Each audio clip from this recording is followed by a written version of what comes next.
van a obedecer a la respuesta contrarreguladora y van a comenzar a elevarse progresivamente. Van a comenzar a elevarse en la medida que este estado de ayuna se sostiene en el tiempo. Y estos ácidos grasos libres van a ser esenciales porque todos esos tejidos que nosotros habíamos conocido como glucodependientes, como el tejido hepático, como el tejido muscular, como el tejido adiposo, como el corazón, van a necesitar de ácidos grasos para la síntesis de energía, porque ¿cómo capta glucosa el músculo en ayuna? ¿Cómo puede el músculo captar glucosa en el músculo en ayuna? No puede. ¿Por qué no puede? Porque la insulina está en niveles basales y el GLUT4 es insulino dependiente. Correcto, la captación de glucosa por el tejido muscular y el tejido hepático es insulino dependiente. Y aquí nosotros tenemos solamente una secreción basal de insulina y por ende no va a haber captación de glucosa por el tejido hepático, ni por el tejido muscular, ni por el tejido adiposo. Y entonces, ¿de qué va a vivir el tejido muscular que necesita contraerse? Va a vivir de los ácidos grasos. Estos ácidos grasos que se están liberando y que vienen ¿de dónde?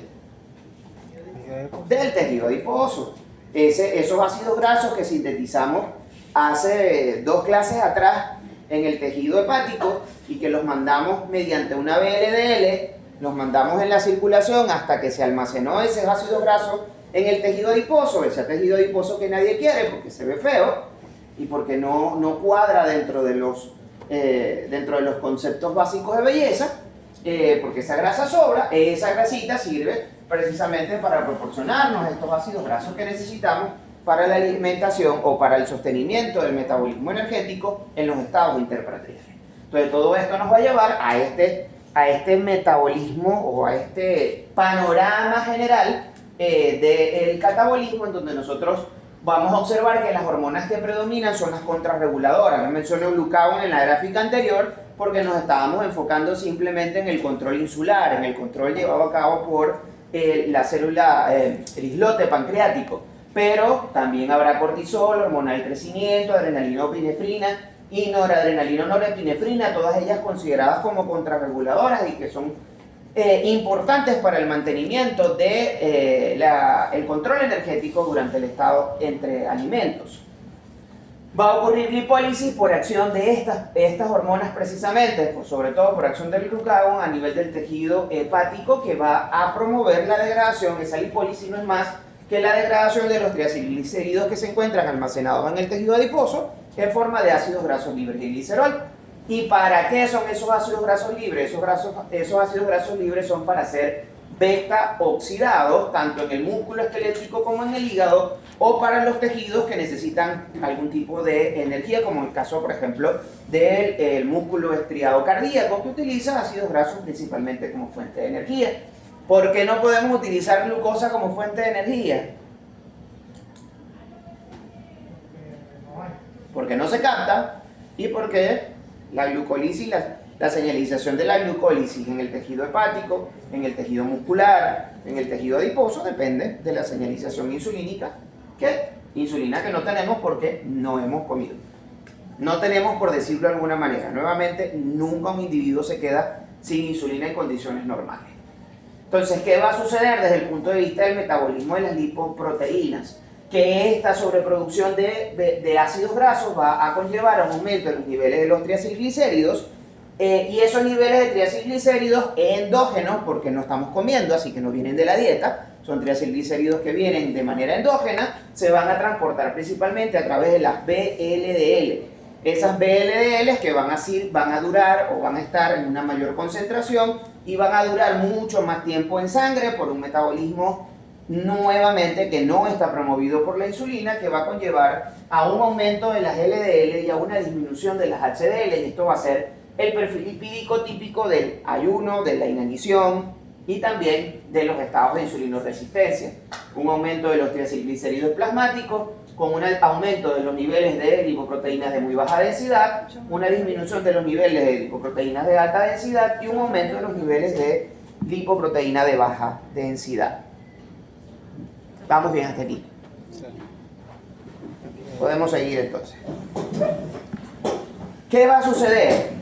Nuevamente, no hay alimentos, no hay glucosa, no hay estimulación en la secreción de insulina. Esto va a conllevar a un aumento de la secreción de contrarreguladoras. Estas contrarreguladoras, este glucagón, esta adrenalina, a nivel del tejido adiposo va a promover la actividad de una enzima en particular, que es la lipasa sensible hormona. La lipasa sensible hormona es una lipasa. ¿Qué hacen las lipasas?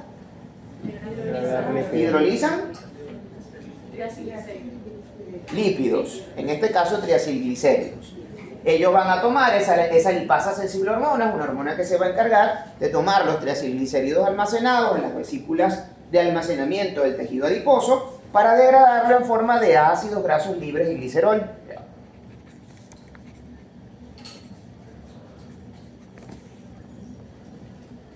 Ácidos grasos libres y glicerol.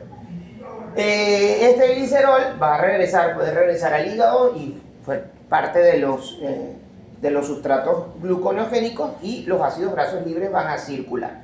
Recuerden que los ácidos grasos son lípidos y por ende no pueden circular solos en el plasma porque son hidrofóbicos y no pueden diluirse en el 60% del líquido del plasma, así que los ácidos grasos libres se van a unir a una proteína o a proteínas. La proteína más abundante o la globulina más abundante en el plasma es la albúmina.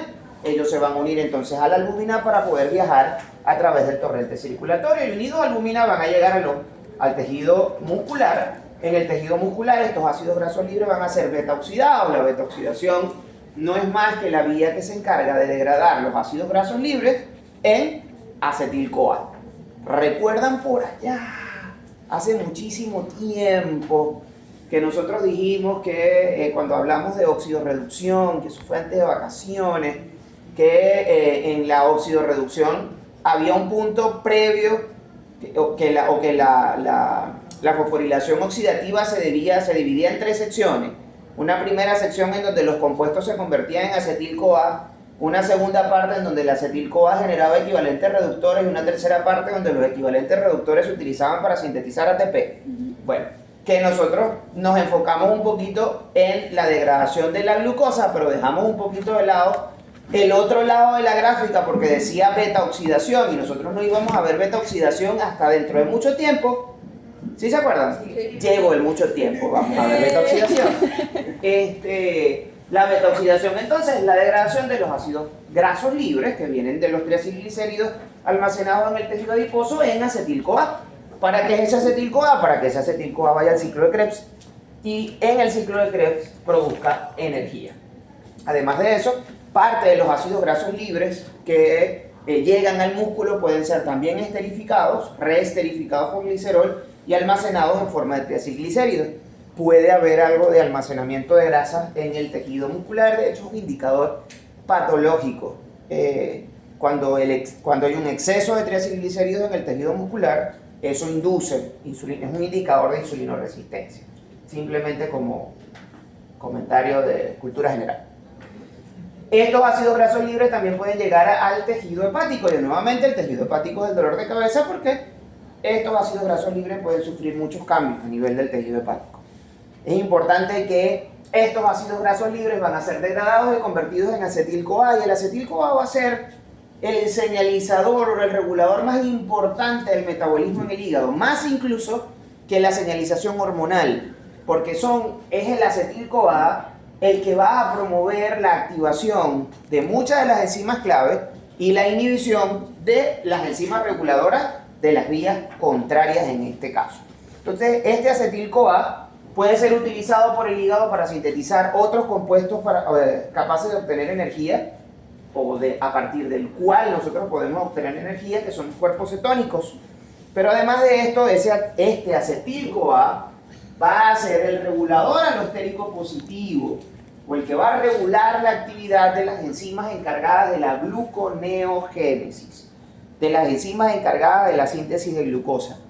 No es solo que el acetil-CoA puede formar parte, no es que el acetil-CoA va a formar parte de los intermediarios, pero sí es el principal estimulador de la síntesis de glucosa a partir de compuestos diferentes.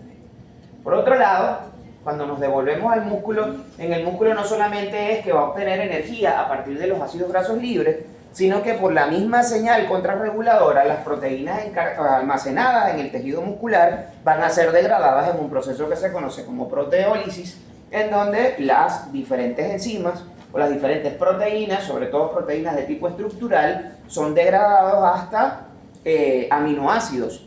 De estos aminoácidos nosotros podemos obtener dos porciones. Una primera porción, que es el cuerpo o el esqueleto carbonado, y ese esqueleto carbonado va a permitir que en el músculo pueda obtenerse energía a partir de esas proteínas, pero por otro lado se va a generar una segunda porción, que es el grupo amino, que va a ser enviado al hígado, y en ese proceso, en ese ciclo en el cual ese grupo amino es tomado y unido a un esqueleto carbonado para poder ser enviado por la circulación hasta el hígado, entonces este músculo va a ser el principal generador de esas sustancias necesarias, del esqueleto carbonado, de los carbonos necesarios para sintetizar una molécula de glucosa. ¿Cuántos carbonos necesitamos para sintetizar una molécula de glucosa?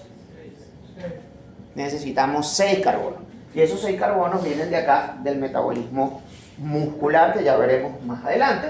Entonces la gluconeogénesis permite la generación de glucosa. Hasta ahora hemos definido estos conceptos: la glucogenólisis, que es la degradación del glucógeno en glucosa, que ocurre tanto en el hígado como en el músculo esquelético. Sin embargo, el propósito de la glucogenólisis es diferente dependiendo de dónde estemos. Pues la glucogenólisis muscular no contribuye al mantenimiento de la glicemia. La glucogenólisis muscular es para la generación de energía para el propio músculo, para la contracción muscular, mientras que la glucogenólisis genera glucosa para el mantenimiento de la glicemia cuando es la glucogenólisis hepática. La lipólisis, que es la degradación de los triglicéridos a ácidos grasos libres y glicerol, que va a ocurrir en el tejido adiposo, y la beta-oxidación, que no es más que la degradación de estos ácidos grasos libres hasta acetil-CoA, para obtener a partir de ese acetil-CoA energía, que puede ocurrir tanto en el hígado como en el músculo esquelético, en el tejido cardíaco. Bueno, nos quedamos en los 3 órganos clave. El proceso de proteólisis no es más que la degradación de las proteínas en aminoácidos, y estos aminoácidos en esqueletos carbonados y grupo amino, que ocurre a nivel del músculo esquelético. Estos esqueletos carbonados pueden ser utilizados como intermediarios gluconeogénicos, intermediarios del ciclo de Krebs para la obtención de energía en el músculo, y el grupo amino va a ir al ciclo de la urea para su degradación. Mientras que la gluconeogénesis es una vía específicamente hepática, mediante el cual nosotros obtenemos glucosa a partir de los esqueletos carbonados de los aminoácidos y del glicerol. Debo recordarles esto porque a partir de aquí comienza la historia. Cuando la célula alfa sufre liberación de la inhibición de la célula beta, entonces va a liberar glucagón. Ese glucagón se va a unir a su receptor, que ustedes ya saben perfectamente que es un receptor de 7 alfa hélice, que tiene una proteína G unida a él, y que la proteína G tiene 3 subunidades, y que la subunidad alfa GDP, cuando se une el glucagón, cambia GDP por GTP, y luego esa subunidad alfa GTP es el regulador alostérico positivo de la adenilatociclasa, que esa adenilatociclasa convierte el ATP en AMP cíclico, y el AMP cíclico es el regulador alostérico positivo de la proteína quinasa A, que es una proteína sinasa, una proteína que fosforila proteínas, que puede fosforilar en este caso estamos hablando del tejido adiposo, puede fosforilar a la lipasa sensible a hormonas, que en su forma desfosforilada es inactiva, pero en su forma fosforilada es activa, y esa lipasa sensible a hormonas es la que se encarga entonces de la degradación de los triglicéridos que se encuentran en el tejido adiposo para comenzar a liberar esos ácidos grasos libres. Más de lo mismo, es simplemente otra forma de verlo, es para recordar o mencionar solamente 2 cosas. Igual, receptor de hormonas de 7 alfa hélice, el receptor del glucagón, activación de la proteína G, activación de la adenilatociclasa, generación de AMP cíclico, activación de la proteína quinasa A. La proteína que ya vimos como la proteína quinasa A es capaz de fosforilar a la lipasa sensible a hormona para activarla, Pero además de eso, la proteína quinasa A es capaz de fosforilar unas proteínas, los lípidos, los triacilglicéridos del tejido adiposo no se encuentran libres, regados por allí. No, ellos están en un compartimiento que ocupa la mayor parte del espacio celular del adipocito, pero que forman unas vesículas de almacenamiento que están rodeadas por unas proteínas que se le conocen como perilipinas. Las perilipinas, en su forma desfosforilada, están en su forma cerrada, que no permiten la interacción de la lipasa sensible hormona con el contenido de las vesículas. Una vez que las perilipinas son fosforiladas, estas cambian de conformación y permiten entonces que la lipasa sensible hormona pueda interaccionar con los triacilglicéridos que forman la gota de lípido que está dentro del citoplasma del tejido adiposo, de manera que no solamente la fosforilación de la lipasa sensible hormona, sino también la fosforilación de las perilipinas, claves para la degradación de los triacilglicéridos en ácidos grasos libres que se unirán a la albúmina por el torrente circulatorio y viajarán a través del torrente circulatorio y entrarán por receptores específicos en las células que los necesiten para que esos ácidos grasos, para la beta oxidación de los mismos y la obtención de energía a nivel de la cadena respiratoria. ¿Quién puede hacer eso? Puede ser una célula muscular, puede ser el mismo hígado, puede ser un cardiomiocito o alguna otra célula que necesite de la obtención de energía. ¿Todo bien hasta aquí? ¿Sí? No, no es mucho. No es mucha vuelta, ¿verdad? Yo les dije, es fácil. Ok.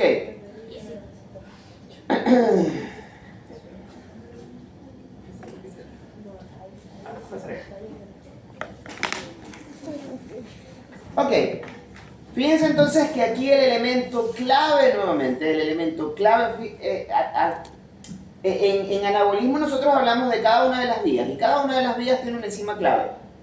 Cada una de estas enzimas es de una u otra manera regulada por una señalización hormonal. Pero aquí la enzima clave por regulación hormonal, no es porque es la única enzima clave, sino que por regulación hormonal, la enzima clave es la lipasa sensible hormona. Todo empieza en el tejido adiposo. Toda esta cascada de sucesos metabólicos empieza en el tejido adiposo. Y la clave es la degradación de los ácidos grasos. Dependemos de la liberación de estos ácidos grasos para poder obtener energía en estado postpandrial y para el mantenimiento del resto de las cosas. Porque el principal regulador de la gluconeogénesis es el acetil-CoA. El principal regulador de la glucogenólisis es el acetil-CoA. Y el principal regulador de la cetogénesis otra vez es el acetil-CoA. Si no hay acetil-CoA, si no hay generación de acetil-CoA, no hay muchos de estos sucesos que vamos a mencionar acá. Y para que haya acetil-CoA tiene que haber beta-oxidación. Y para que haya beta-oxidación tiene que haber lipólisis. Y para que haya lipólisis se tiene que activar, en primer lugar, la lipasa sensible hormona. Entonces esa beta-oxidación debe ocurrir en el tejido adiposo en primer lugar para que los ácidos grasos puedan ser transportados por el torrente circulatorio mediante la albúmina, puedan llegar al hígado, en donde van a sufrir beta-oxidación o ser reesterificados, y estos ácidos grasos reesterificados van entonces a formar parte de LDL. Fíjense entonces, hasta ahorita hemos dicho que los ácidos grasos que se generan en el tejido adiposo van al tejido muscular para beta-oxidación y obtención de energía, van al tejido hepático para beta-oxidación y obtención de energía. En la beta-oxidación se genera acetil-CoA, que va a ser el regulador alostérico positivo de la gluconeogénesis para comenzar a producir azúcar a partir de esqueletos carbonados que no provienen de los carbohidratos, sino de otras fuentes, principalmente de los aminoácidos, pero también van a generar otro fenómeno. En el hígado no solamente los ácidos grasos se van a beta-oxidar, sino que los grasos también van a ser reesterificados, o sea, van a formar nuevamente triacilglicéridos. ¿Y qué hace el hígado con los triacilglicéridos? Los empaqueta con ApoB100 para sintetizar VLDL. Y es otra de las vías, la formación de VLDL. Pero ¿qué sucede? Que en ayuno la cantidad de ácidos grasos que se generan son tan grandes que se van a generar unas VLDL que son muy grandes y que están muy cargadas de ácidos grasos. está muy cargada de triglicéridos. Todo ese triglicérido que se está moviendo desde el tejido adiposo y que está llegando al hígado, el hígado una buena parte lo está reesterificando para la generación de VLDL grandes. Estos ácidos grasos que no son beta oxidados, que es el tercer destino. Primer destino, beta oxidación. Segundo destino de los ácidos grasos, reesterificación. Y tercer destino, son reesterificados y almacenados en el hígado. Y van a generar fenómeno metabólico adicional, que es el hígado graso. La acumulación grasa del hígado, la degeneración grasa del hígado. Cuando lleguen a ver pacienticos desnutridos por allí, que lamentablemente los van a ver,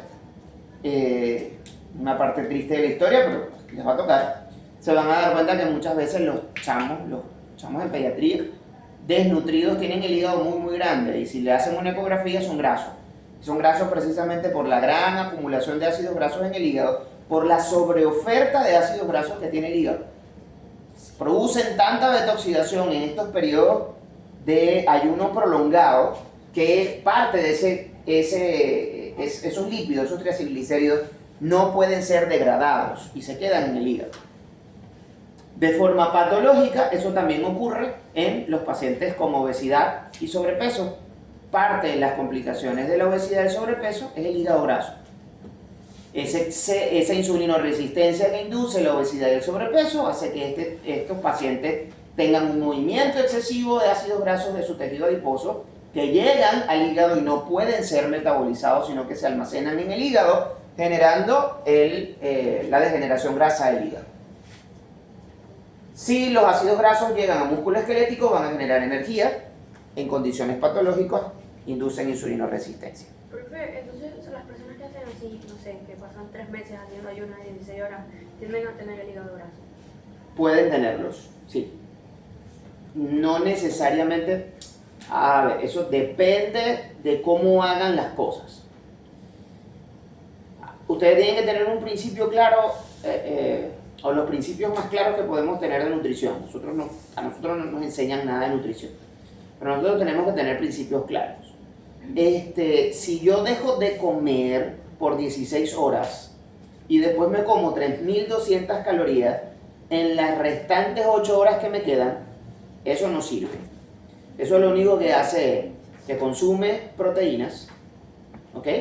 Porque vas a mover las proteínas durante las 16 horas de ayuno y vas a almacenar grasas en las 8 horas en las que te comiste las 3.200 calorías. El ayuno intermitente solo funciona, primero, como un régimen de rescate, transitorio, no permanente. Y segundo, si hay déficit calórico. Si no hay déficit calórico, no sirve.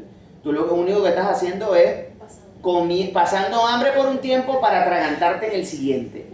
Eso no sirve. Eso no es saludable.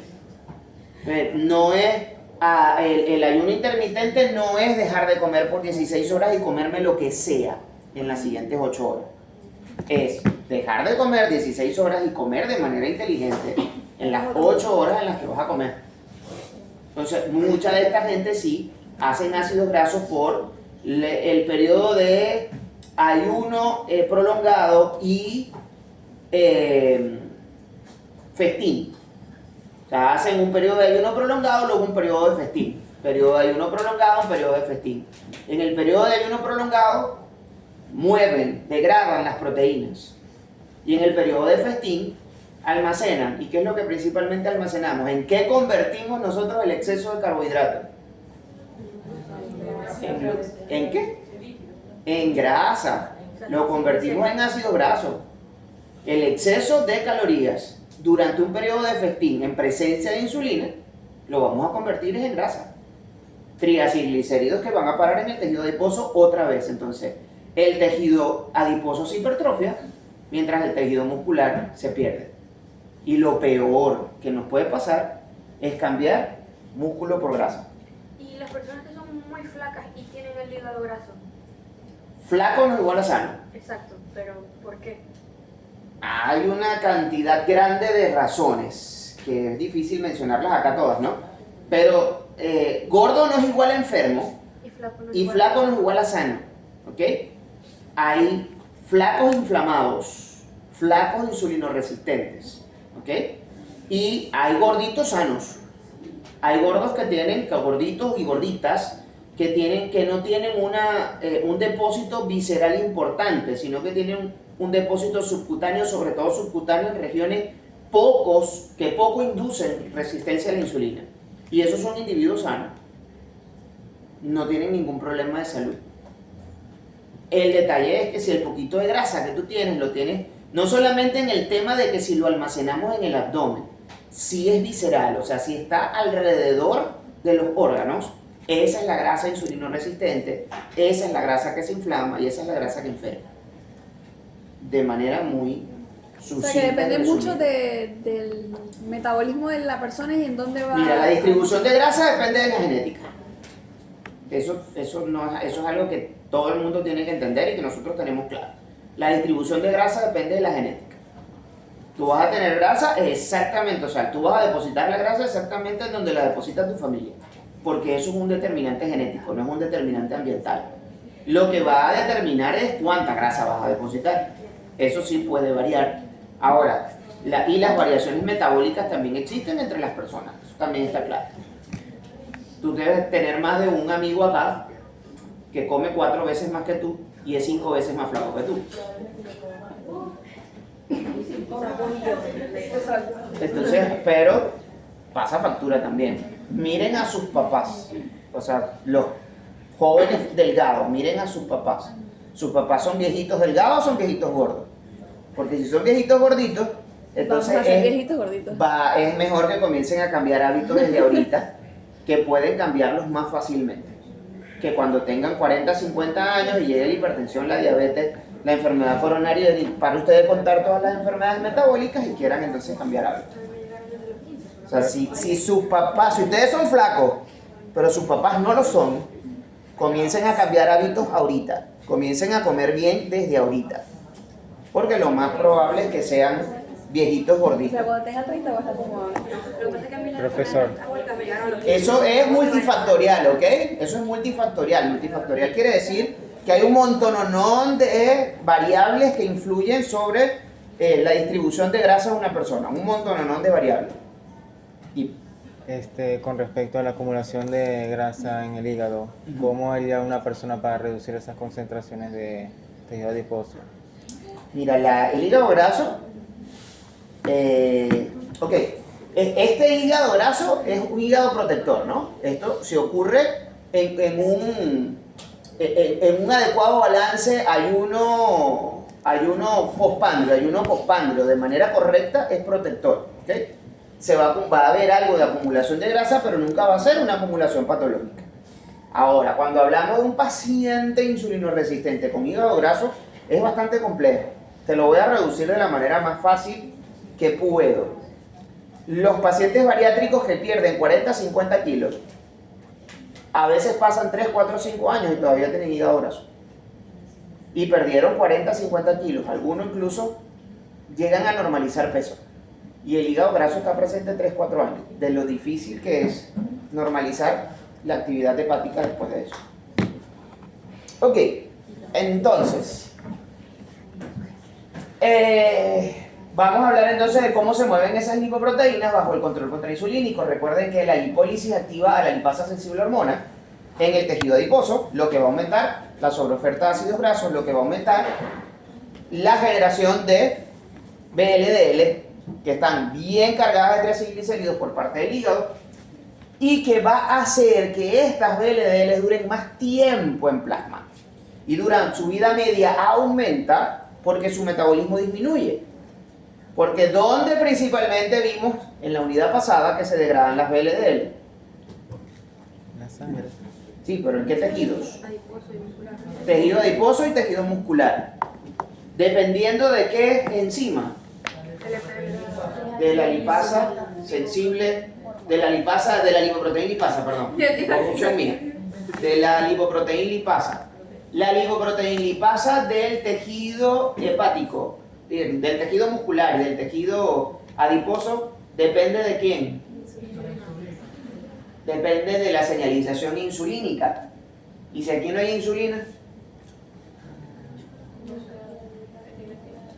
está inactiva. ¿Y qué va a hacer? Que esas VLDL que se están generando en el hígado van a durar muchísimo más tiempo en la circulación. Pasa de largo, Va a pasar de largo. Se produce lipólisis, ácidos grasos libres, se unen albúminas, llegan al hígado. El hígado los esterifica para producir triacilglicéridos y luego lo une a la APO B100 y a la APO C3 para generar VLDL nacientes que reciben ApoC2 y ApoE de las HDL en el torrente circulatorio y van a pasar por el tejido, por los capilares del tejido muscular y del tejido hepático. ¿Por qué? Porque es lo que representa más volumen. El tejido muscular es el principal captador de ácidos grasos provenientes del hígado. ¿Por qué? Porque sencillamente el músculo es el órgano más grande y el tejido adiposo es un órgano también extenso, grande. Aunque el tejido cardíaco, por ejemplo, es metabólicamente más activo, pero comparativamente, ¿cuánto pesa el corazón? Perdón, que ustedes todavía están por el cuello.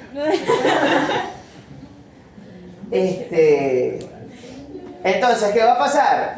Que estas VLDL van a durar mucho tiempo circulando. ¿Por qué? Porque no hay lipoproteína lipasa, por lo menos en el tejido muscular y en el tejido adiposo, porque esa lipoproteína lipasa depende de la señalización insulínica. Entonces las VLDL van a pasar mucho más tiempo circulando. Obviamente existen lipoproteínas lipasas que son activas y está la lipasa hepática en el hígado, que también es capaz de degradar los triacilglicéridos de la VLDL y de, por supuesto, remover la ApoC para que ésta se convierta en IDL. Pero igualmente estas IDL van a ser IDLs grandes con muchos triacilglicéridos y que van a durar mucho más tiempo en sangre porque no hay enzima que las degrade.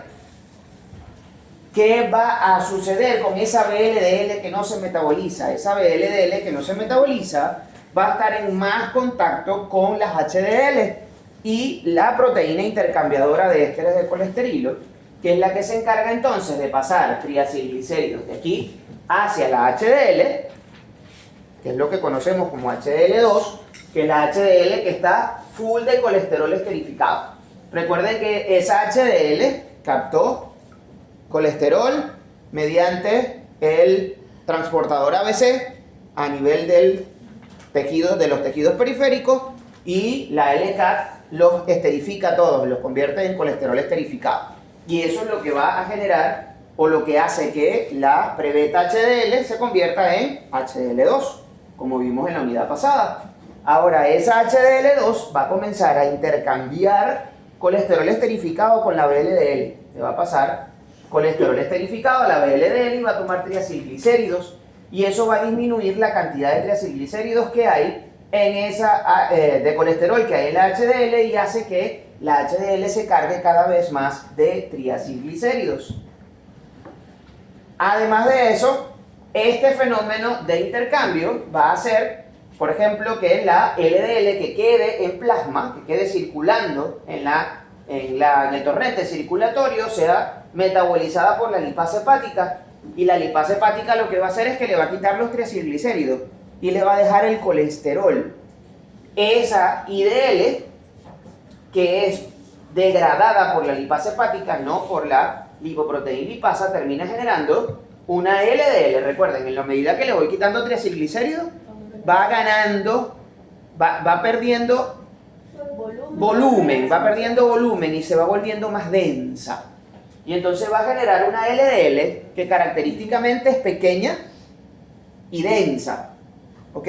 ¿Por qué? Porque le quitaron, porque recuerden que esta IDL está circulando y circulando y circulando y pasa una y otra vez por la lipasa hepática, y la lipasa hepática le está quitando triacilglicéridos y quitando triacilglicéridos y quitando triacilglicéridos hasta que finalmente se convierte en una LDL que solamente tiene la ApoB100 y tiene colesterol principalmente, lo que hace que sea una lipoproteína muy pequeña. Si es muy pequeña, ¿quién sale más rápido de aquí? Si todos tenemos que salir corriendo de aquí, ¿a quién es más fácil salir de aquí? ¿A los chiquitos o a los grandes? ¿A los más bajitos o a los más grandes? Parece una hormiga. Es más fácil, los más pequeñitos salen, teóricamente, contando otra serie, contando que todos tenemos la misma Sí, agilidad me aplastan. y que todos estamos a la misma distancia de la puerta, pero los más pequeñitos teóricamente deberían colarse más rápido. Pero los más grandes empujan, profe. Por eso, o sea, si tomamos solamente en consideración el tamaño, es más fácil colarse si eres chiquito que si eres muy alto. A mí una vez me pasó una historia, una anécdota. Tuve la oportunidad de viajar en una oportunidad y el día que fui a visitar Roma y el Vaticano, había audiencia papal y había mucha gente en el Vaticano. Entonces fuimos a dar vuelta por Roma y fuimos en la tarde al Vaticano. Pero yo tenía que irme en la tarde, pero obviamente quería entrar a San Pedro, no conocía San Pedro. Y la persona que nos estaba guiando, ¿qué hizo? Nos metió entre un montón de alemanes gigantescos y nosotros nos cubrimos en medio de los alemanes y nos colamos en San Pedro y pudimos entrar en San Pedro porque, bueno, la ventaja de ser chiquito. Entonces, en este caso, estas LDL, que son más pequeñas, tienen una mayor capacidad heterogénica. ¿Por qué? Porque pueden migrar a través del espacio interendotelial más fácilmente hacia el espacio subendotelial, en donde pueden ser oxidadas e iniciar el proceso aterogénico. Porque este proceso de intercambio, o sea, no solamente es que la IDL es metabolizada por la lipasa hepática, ya lo había comentado, sino que el intercambio de colesterol y triacilglicéridos entre la HDL y la IDL también es posible gracias a la acción de la proteína intercambiadora de ésteres de colesterol. Entonces, una VLDL muy grande que intercambia colesterol con la HDL se va a convertir en una IDL que tiene una mayor cantidad de colesterol y menor cantidad de triacilglicéridos que la lipasa hepática, triacilglicéridos que la lipasa hepática le va a quitar, y que se va a convertir en una LDL pequeña que fácilmente puede migrar y ser oxidada en el proceso aterogénico. Esta HDL, ¿por qué se produce HDL baja? Bueno, porque parte de esta HDL, si la HDL queda cargada de triacilglicéridos, la lipasa hepática es capaz de quitarle todos los triacilglicéridos y ¿qué nos va a quedar? La ApoA, solamente. Y la ApoA puede ser filtrada por el riñón, se elimina por el riñón. ApoA que no tenga colesterol, sencillamente se dializa, se excreta por la orina. Ahora, esta HDL2, que se ha convertido ahora en HDL3, que está cargada de triacilglicéridos, también puede ir a los tejidos periféricos a captar HDL y convertirse en HDL2 para continuar con el intercambio de lípidos con las VLDL y las IDL, generando LDL aterogénicas. Parte de esa LDL también puede ser captada por el receptor de ApoB100 y la HDL ser captada también por el hepatocito para el almacenamiento de los restos de colesterol. Ok. ¿Todo bien hasta aquí? ¿Sí? ¿Todo el mundo claro? Ok, chévere. ¿No hay preguntas? Muy bien.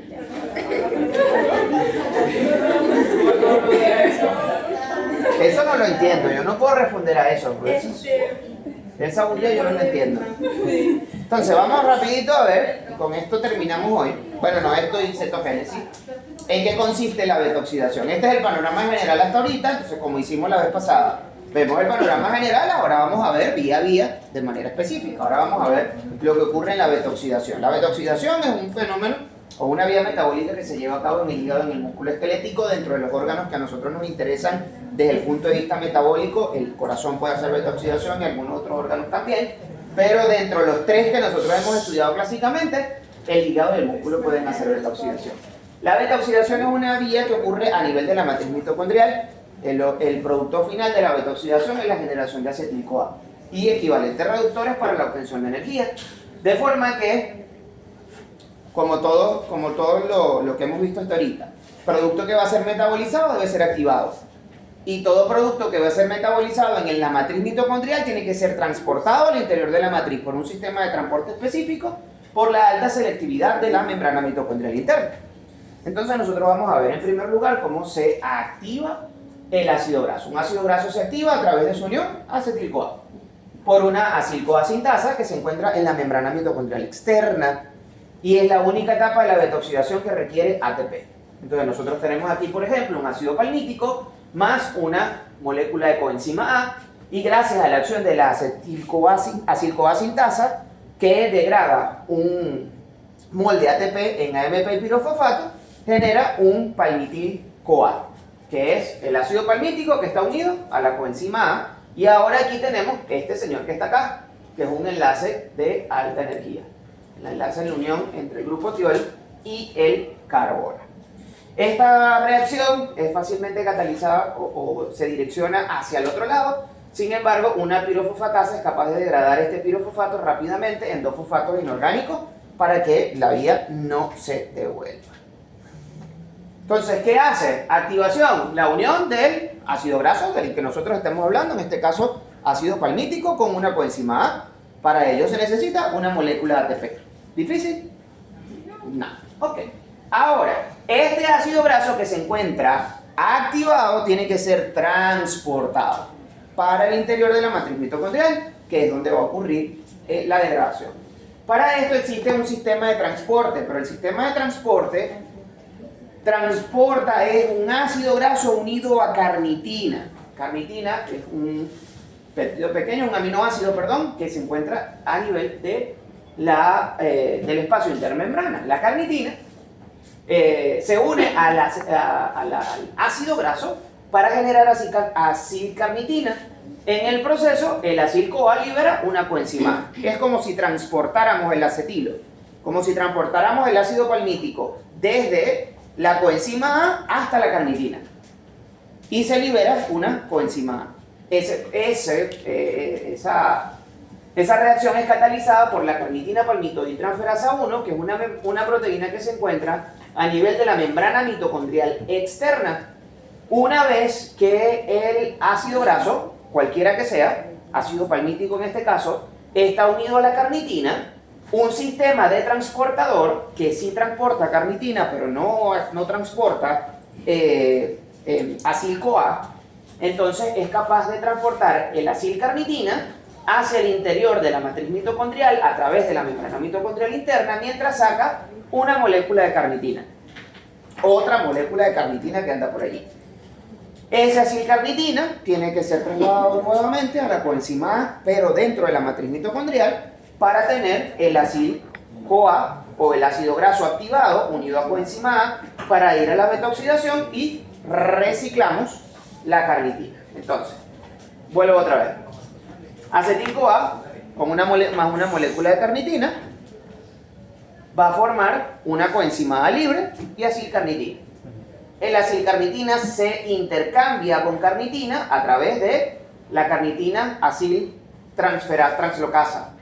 Y luego el ácido graso unido a la carnitina se va a trasladar de nuevo a la coenzima A para formar un acil-CoA y una carnitina libre que puede ser utilizada para traslocar otro ácido graso.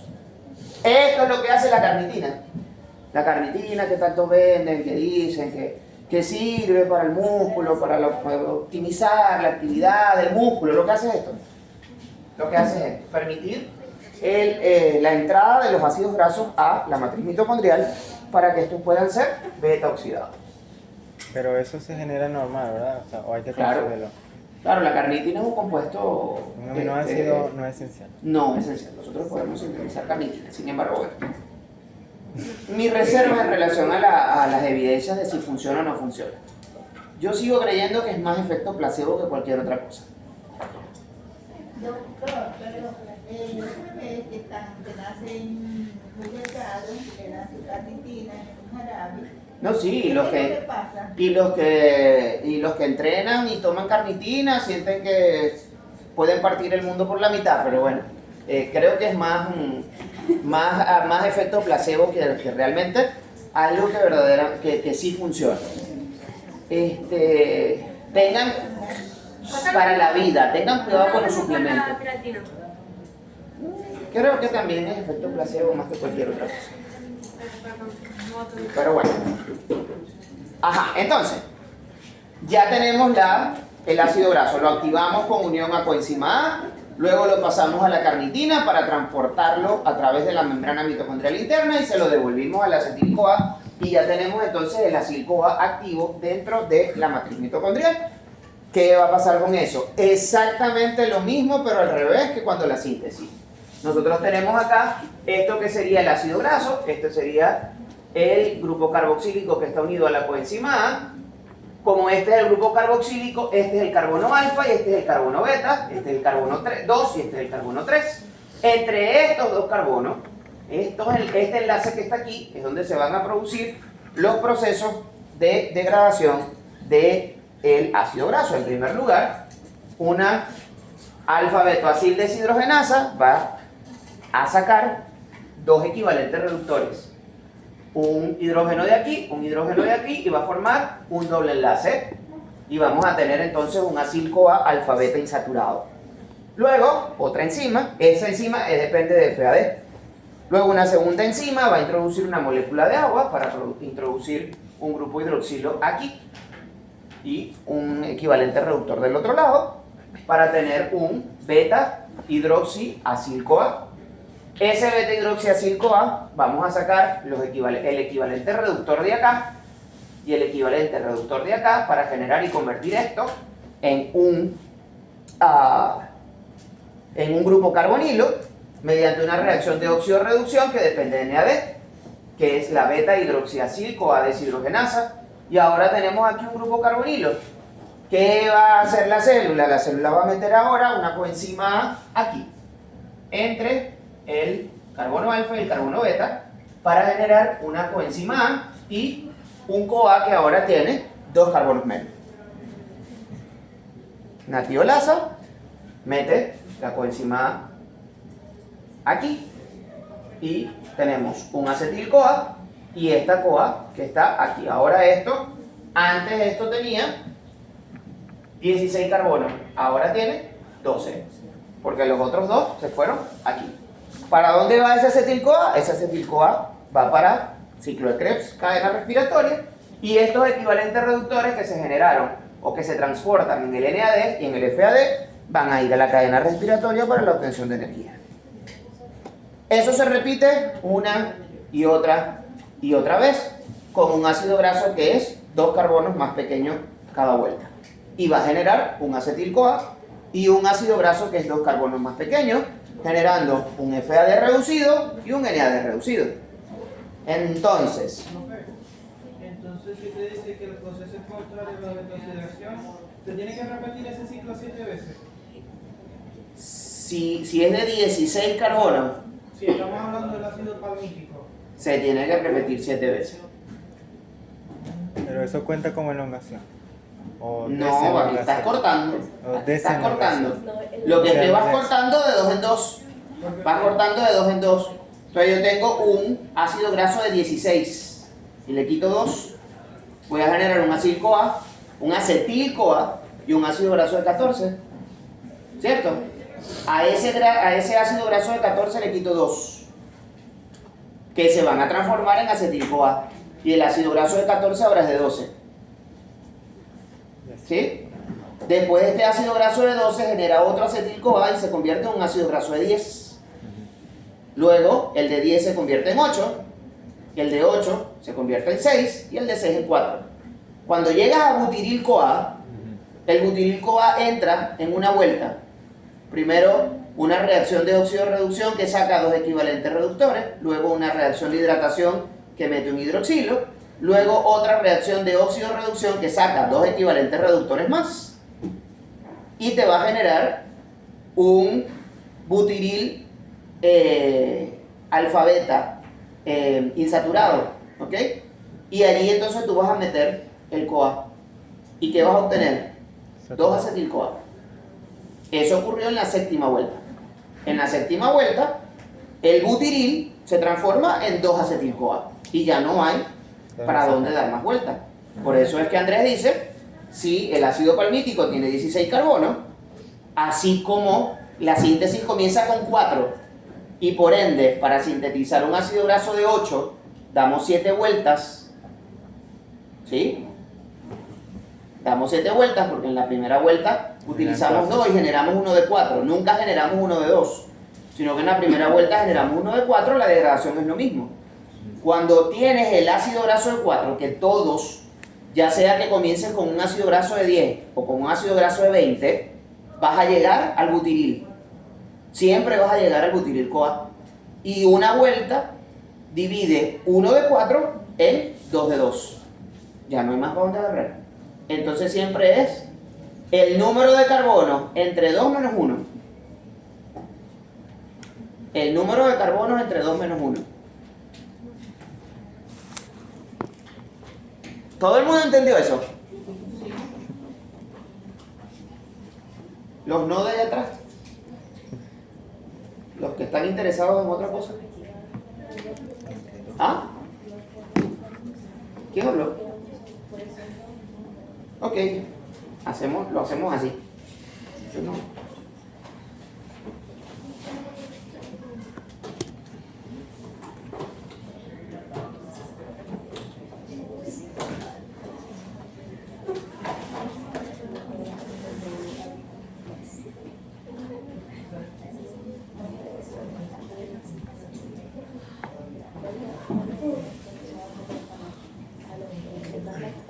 Imaginémonos que yo tengo un ácido graso de 1.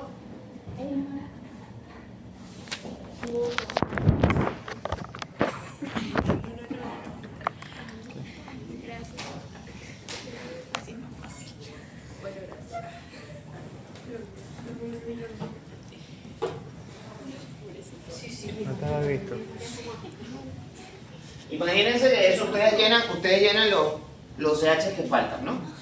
Y yo tengo aquí un ácido graso de 16 carbonos, que es el ácido palmítico, un ácido graso saturado. Este es un grupo carboxílico y los demás son CH2, CH2, CH2, hasta el último que es CH3. ¿Ok? No los imaginamos. En una primera vuelta, ¿qué hago? En una primera vuelta salen estos dos, que están aquí. Y se forma una molécula de acetil-CoA. Formamos una molécula de acetil-CoA. Y ahora este ácido graso que antes tenía 12 y vueltas. Este ácido graso que tenía 16 ahora tiene 14 y dimos una vuelta de beta-oxidación. ¿Sí? En una siguiente vuelta de beta-oxidación sale un acetil-CoA, que son 2 carbonos. Pues yo tengo un acetil-CoA que salió de allí y di otra vuelta de beta-oxidación. Luego, en una segunda vuelta, en otra vuelta, salen estos dos, me genera un acetil-CoA y da otra vuelta. Luego, salen estos dos, me genera otro acetil-CoA y otra vuelta. Luego, salen estos dos, Hasta que no queda nada. y me da otro acetil-CoA y da otra vuelta. Salen estos dos y llegamos al butiril. El butiril es el compuesto que tiene 4 carbonos, que tiene un grupo carboxílico y 3 carbonos completamente saturados. Entonces nosotros tenemos esto que está acá, el butiril-CoA. ¿Ok? Y en este caso, ¿qué va a pasar? Que cuando esto dé una vuelta, ¿qué me va a generar? 2 acetil-CoA. ¿Por qué si no me falta uno? Porque no lo Porque no lo Ah, no lo puse ahorita. Exacto. Pero, ni marqué la vuelta tampoco. Me salieron 2 acetil-CoA, que son estos dos. Pero cuando yo quito este acetil-CoA de aquí, ¿qué me queda? ¿Qué me queda? ¿Un acetil-CoA? Un acetil-CoA. ¿Un acetil-CoA puede ir a beta-oxidación? No. Ya este acetil-CoA va a ir a ciclo de Krebs. ¿Ya qué más voy a beta-oxidar? Ya ahí no tengo nada que beta-oxidar. Porque yo necesito obtener es acetil-CoA para la beta-oxidación. Entonces se me están produciendo 8 acetil-CoA, pero solo 7 vueltas de beta-oxidación. Entonces, indistintamente de lo que ocurra, siempre para calcular el número de vueltas es el número de carbonos que tenga el ácido graso entre 2 menos 1. Entre 2 me va a dar el número de acetil-CoA que se me van a generar. Pero el número de vueltas va a ser menos 1. Porque cuando llegue al butiril-CoA, ya no voy a poder generar otra vuelta más, sino que ahí se me van a producir los 2 acetil-CoA en una sola vuelta. Profe, si pones eso en el parcial, deja sacar la calculadora. Por Dios, claro que no, calculen a pie. Porque si les parece mucho esto, ahora calculen la cantidad de energía que se produce. Sabiendo que por vuelta se produce un NAD reducido que genera 3 ATP en la cadena respiratoria y un FAD reducido que me va a generar 2. O sea que por vuelta de beta oxidación son 5 ATP. O sea que si esto da 6 vueltas, Son 30. son 30. Son 7, son 35. ¿Sí? Esto da 7 vueltas. Perdón, son 7 vueltas. 7 vueltas, 35, sí, correcto. Esto da 7 vueltas, son 35. Y me produce 8 acetil-CoA. Y un acetil-CoA en ciclo de Krebs produce ¿cuántos ATP? 12 ATP por 7. Por 8. por 8. Saquen esa cuenta. 12 por 8. Ajá. Eso es rápido, mira. 96. 96. Más 35. 131. ¿Más cuánto? 131 ATP. Un mol de ácido palmítico genera 131 ATP. Un mol de glucosa produce. Ya se les olvidó. No. 24 dicen por aquí. Es 38 porque bruto Creo era que voy a 40. volver a revisar el parcial de. Bruto era 40. Un mol de glucosa. Bruto era 40. 38, es como dice, el bruto son 40 menos 2, 38. Se produce 38, neto 38. Que bruto son 40 dice. Quitando. Ah, 38, verdad. Ya. ¿Por qué? ¿En dónde estaban esos dos? ¿En dónde es que se veían esos dos? En Se la gastaban. glucógena, en la glucólisis. Se gastaban. Aquí, aunque nosotros utilizamos un ATP, la cantidad de ATP generados es tan importante que no se hace la recta. Lo pueden hacer, no lo pueden hacer como ustedes quieran. Ahora, yo escojo el número de carbono que tiene el ácido graso. Yo escojo el número de carbono. ¿Tú qué crees? No, ¿Tú qué crees? ¿Tú qué crees? La hojita, el profesor con la suma y la resta. Esa es la cuenta. Se produce un FAD de un NAD, eso son 5 ATP por 7 vueltas de beta oxidación que da el ácido palmítico, son 35 ATP por beta oxidación y ciclo de cadena respiratoria, perdón. Un acetil-CoA produce 12, recuerda que produce 12, que produce un ATP por fosforilación a nivel de sustrato, y se producen 3 NAD reducidos y un FAD que va a ir a la cadena respiratoria. Van a sacar la cuenta con quimiosmótica de Mitchell, porque no voy a ver dos respuestas. O sea que un NAD produce 3 ATP y un FAD produce 2 por quimiosmótica de Mitchell. ¿Qué cosa? El cálculo. Sí, en decimales, años. Sí, no 2.5. Los equivalentes reductores, el FADH y el NADH, salieron de la beta-oxidación. Salieron de vuelta de beta oxidación. Sí. O sea, por una vuelta de beta-oxidación se produce Un NAD y un FAD. La duda que tengo, usted dijo que ácido graso, o sea, uno quiere Por cada vuelta hay una. Si es ácido graso impar, no son muy raros. La mayoría de los ácidos grasos son pares. Y si tal caso es clara en la beta-oxidación, ¿cómo se hace? Termina generando un malonil-CoA al final. No produce un acetil-CoA, sino un malonil-CoA, y el malonil-CoA tiene su metabolismo para degradarse, que es el caso del propionil-CoA, pero eso es muy raro. Sí se produce, sí hay ácidos grasos impares, pero es muy raro. De hecho está aquí en la lámina, pero yo no lo menciono porque me parece confundir. Meto por adelante. Esto que está aquí, ¿cómo se degrada? Pero no importa. Si lo buscan, chévere. Es que la división siempre va a ser entre 2. Ok, terminamos con esto acá. Terminamos con esto acá.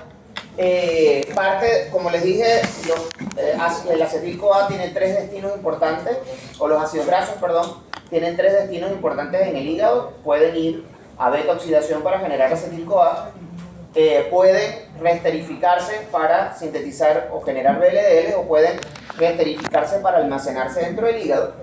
Y el acetil-CoA no solamente genera energía, sino que también produce unos compuestos intermediarios que conocemos como cuerpos cetónicos, que son importantes para la obtención de energía por parte del sistema nervioso central. ¿Por qué? Porque el sistema nervioso central tiene una barrera, que conocemos como barrera hematoencefálica, que no permite el transporte de muchas sustancias de alto peso molecular. Entonces los ácidos grasos no pueden atravesar la barrera hematoencefálica, por ende los ácidos grasos no pueden llegar hasta el tejido neuronal para generar energía, y como parte de esto se generan estos compuestos que son cuerpos cetónicos, que son moléculas de pequeño peso molecular que sí pueden llegar hasta allá, además de que es una forma de eliminación del exceso. Entonces, la cetogénesis es la síntesis de cuerpos cetónicos que va a ocurrir en el hígado a nivel de la mitocondria a partir del acetil-CoA proveniente de la beta-oxidación de los ácidos grasos que acabamos de ver. Él va a iniciar con la síntesis de acetoacetil-CoA a partir de dos moléculas de acetil-CoA. ¿Qué es paso común con la síntesis de? Con la síntesis de colesterol. Y finalmente la última molécula, que es de cuatro carbonos de la beta-oxidación, que es el acetoacetil-CoA, puede entrar directamente a la síntesis de cuerpo cetónico para generar 3-hidroxi-3-metilglutaril-CoA, que también es un compuesto intermediario de la síntesis de colesterol. Ahora bien, no puede obtenerse colesterol a partir de ese HMG-CoA, porque primero esa HMG-CoA está a nivel del retículo de la matriz mitocondrial, y la síntesis de los cuerpos, la síntesis de colesterol se produce a nivel del citoplasma y el retículo endoplásmico. Entonces la compartimentalización hace que este HMG-CoA que se está sintetizando a partir del acetil-CoA no pueda dar origen al colesterol. Además, que si estamos beta-oxidando, definitivamente no hay insulina. No hay insulina si estamos beta-oxidando. Si no hay insulina, no hay actividad de la HMG-CoA reductasa, que es la enzima clave en la síntesis de colesterol. Entonces, por eso, en ayuno nosotros no podemos sintetizar colesterol. Por esas dos grandes razones. Por la compartimentalización y la falta de señalización insulínica. ¿En qué consiste la vía? Bueno, dos moléculas de acetil-CoA por medio de una tiolasa van a generar acetoacetil-CoA, y luego este acetil-CoA junto con otra coenzima va a generar 3-hidroxi-3-metilglutaril-CoA. Ahora, ese 3-hidroxi-3-metilglutaril-CoA no va a producir colesterol, sino que la HMG-CoA liasa lo va a dividir en acetoacetato, que es el primer cuerpo cetónico, y la acetil-CoA, que va a ir al ciclo de Krebs. Este acetoacetato, que es el primer cuerpo cetónico, puede sufrir una reacción de oxidorreducción mediante NAD reducido como el donador de los equivalentes reductores para producir beta-hidroxibutirato, que es el segundo cuerpo cetónico, y el acetoacetato puede sufrir una descarboxilación espontánea hacia acetona, que sería el tercer cuerpo cetónico. Beta-hidroxibutirato, acetoacetato y acetona son los tres cuerpos cetónicos que nosotros producimos. La acetona, yo creo que ya se lo había mencionado en otra oportunidad. La acetona que ustedes usan desde el punto de vista cosmético es el mismo compuesto, de hecho es igualmente volátil y da el aliento característico, el mal aliento característico de los pacientes que hacen dieta cetogénica. Una dieta cetogénica bien hecha te tiene que llevar a generar cuerpos cetónicos, y parte de estos cuerpos cetónicos se eliminan por el aliento en forma de acetona. Entonces, el ácido acetoacético, que no es más que el acetoacetato, el beta-hidroxibutírico, que es el beta-hidroxibutirato, o sea, el ácido y su base conjugada. Estos van a pasar al torrente circulatorio, a los diferentes tejidos extrahepáticos para utilizarse como energía, y se pueden eliminar por orina, en el caso del acetoacetato y el beta-hidroxibutirato, y por pulmón, en el caso de la acetona. De hecho, nosotros medimos los cuerpos cetónicos en orina de manera constante. Los pacientes que tienen cetoacidosis, por ejemplo, nosotros podemos medir los cuerpos cetónicos en orina, y es una forma, y hoy los medimos en sangre.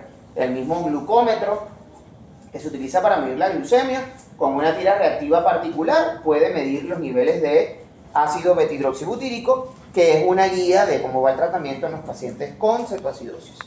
Entonces, parte de estos cuerpos cetónicos se pueden eliminar por el hígado mediante su conjugación y la eliminación por orina, y parte se pueden eliminar en forma de gas en los pulmones.